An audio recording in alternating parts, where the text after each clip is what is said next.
हमारे देश में राष्ट्रपति का चुनाव कैसे किया जाता है, कैसे पूरा प्रोसेस होता है। अगर नहीं तो चलिए आसान भाषा में आपको समझाते हैं। राष्ट्रपति का चुनाव आम जनता के वोटों से तय नहीं होता।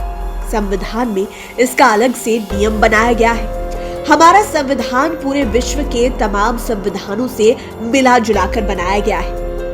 हमारे यहाँ प्रधानमंत्री सर्वोच्च पावर रखते हैं, जो कि हमने ब्रिटेन के पार्लियामेंट सिस्टम से लिया है। वहीं अमेरिका में राष्ट्रपति सर्वे सर्वा होते हैं। ऐसे ही तमाम देशों का अपना अपना संविधान है। बाकी चुनावों की तरह भारत में राष्ट्रपति चुनाव इलेक्शन कमीशन की देखरेख में ही होता है। चुनाव आयोग ने देश के नए राष्ट्रपति के चुनाव के कार्यक्रम की घोषणा कर दी। तो चलिए जानते हैं कि ये पूरा तरीका क्या है।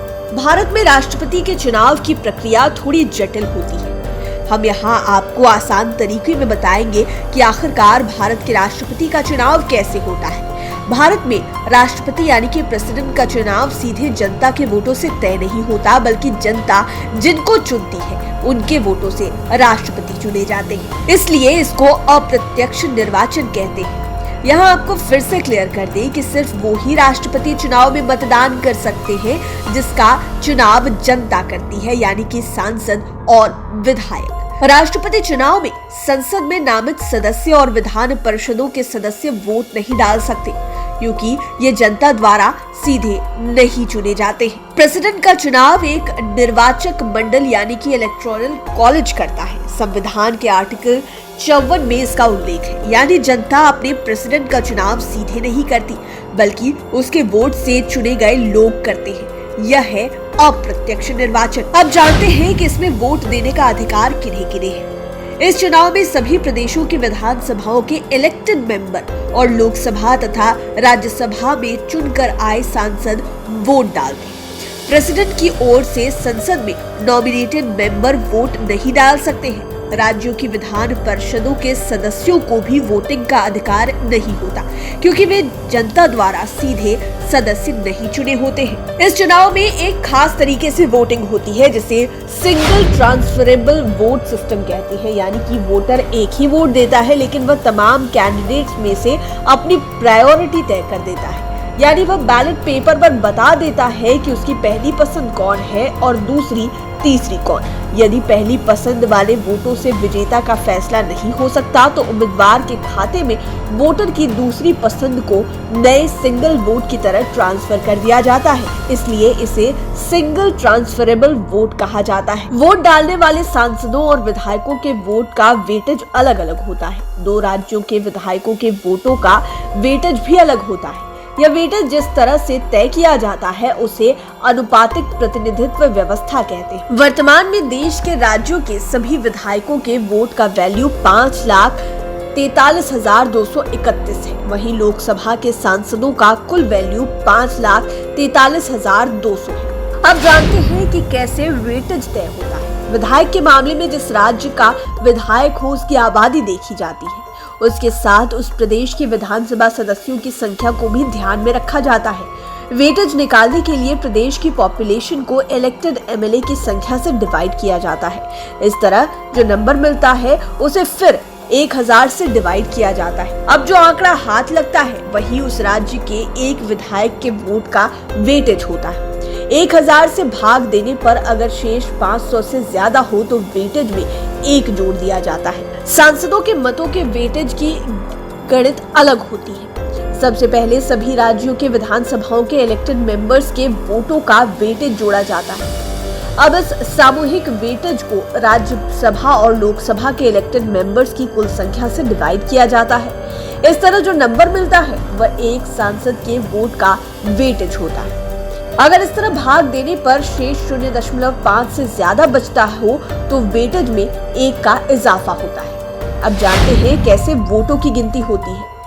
प्रेसिडेंट के चुनाव में सबसे ज्यादा वोट हासिल करने से ही जीत तय नहीं होती है। प्रेसिडेंट वही बनता है जो वोटरों यानी कि सांसदों और विधायकों के वोटों के कुल वेटेज का आधा से ज्यादा हिस्सा हासिल करे। यानी इस चुनाव में पहले से तय होता है कि जीतने वालों को कितना वोट यानी कि वेटेज पाना होगा। इस समय प्रेसिडेंट इलेक्शन के लिए जो इलेक्टोरल कॉलेज है उसके सदस्यों के वोटों का कुल वेटेज 10,98,882 है, तो जीत के लिए कैंडिडेट को हासिल करने होंगे 5,49,482 वोट। जो प्रत्याशी सबसे पहले यह कोटा हासिल करता है वह प्रेसिडेंट चुन लिया जाता है। लेकिन सबसे पहले का क्या मतलब होता है ये भी जानते हैं। इस सबसे पहले का मतलब समझने के लिए वोट काउंटिंग में प्रायोरिटी पर गौर करना होगा। सांसद या विधायक वोट देने वक्त अपने मत पत्र पर बता देते हैं कि उनकी पहली पसंद वाला कैंडिडेट कौन है, दूसरी पसंद वाला कौन है और तीसरी पसंद वाला कौन है। सबसे पहले सभी मतपत्रों पर दर्ज पहली वरीयता के मत गिने जाते हैं। यदि इस पहली गिनती में ही कोई कैंडिडेट जीत के लिए जरूरी वेटेज का कोटा हासिल कर ले तो उसकी जीत हो गई। लेकिन अगर ऐसा ना हो सका तो फिर एक और कदम उठाया जाता है। पहले उस कैंडिडेट को रेस से बाहर किया जाता है जिसे पहली गिनती में सबसे कम वोट मिले हैं, लेकिन उसको मिले वोटों में यह देखा जाता है कि उनकी दूसरी पसंद के कितने वोट किस उम्मीदवार को मिले। फिर सिर्फ दूसरी पसंद के ये वोट बचे हुए उम्मीदवारों के खाते में ट्रांसफर किए जाते हैं। यदि ये वोट मिल जाने से किसी उम्मीदवार के कुल वोट तय संख्या तक पहुंच गए तो वो उम्मीदवार विजयी माने जाएंगे, अन्यथा दूसरे दौर में सबसे कम वोट पाने वाला रेस से बाहर हो जाएगा और यह प्रक्रिया फिर से दोहराई जाएगी। इस तरह वोटर का सिंगल वोट ही ट्रांसफर होता है, यानी ऐसे वोटिंग सिस्टम में कोई भी मेजॉरिटी ग्रुप अपने दम पर जीत का फैसला नहीं कर सकता। छोटे छोटे दूसरे ग्रुप्स के वोट निर्णायक साबित हो सकते हैं, यानी कि जरूरी नहीं है कि लोकसभा और राज्यसभा में जिस पार्टी का बहुमत हो उसी का दबदबा चले। विधायकों का भी वोट अहम है। सेकंड प्रायोरिटी के वोट ट्रांसफर होने के बाद सबसे कम वोट वाले कैंडिडेट को बाहर करने की नौबत आने पर अगर दो कैंडिडेट्स को सबसे कम वोट मिलते हैं तो बाहर उसे किया जाता है जिसके फर्स्ट प्रायोरिटी वाले वोट कम होते हैं। अगर अंत तक किसी प्रत्याशी का तय वोट कोटा में ना मिले तो भी इस प्रक्रिया में कैंडिडेट बारी बारी से रेस से बाहर होते रहते हैं और आखिर में जो बचेगा वही विजयी होगा। तो आपने जाना कि कैसे हमारे देश में राष्ट्रपति का चुनाव होता है और कैसे ये पूरी प्रक्रिया पूरी की जाती है। लाइव सिटीज की डेस्क रिपोर्ट। अगर अभी तक आपने हमारे चैनल को सब्सक्राइब नहीं किया है तो जरूर कर ले। वीडियो फेसबुक पर देख रहे हैं तो पेज को लाइक करें। आप हमें ट्विटर पर भी फॉलो कर सकते हैं। धन्यवाद।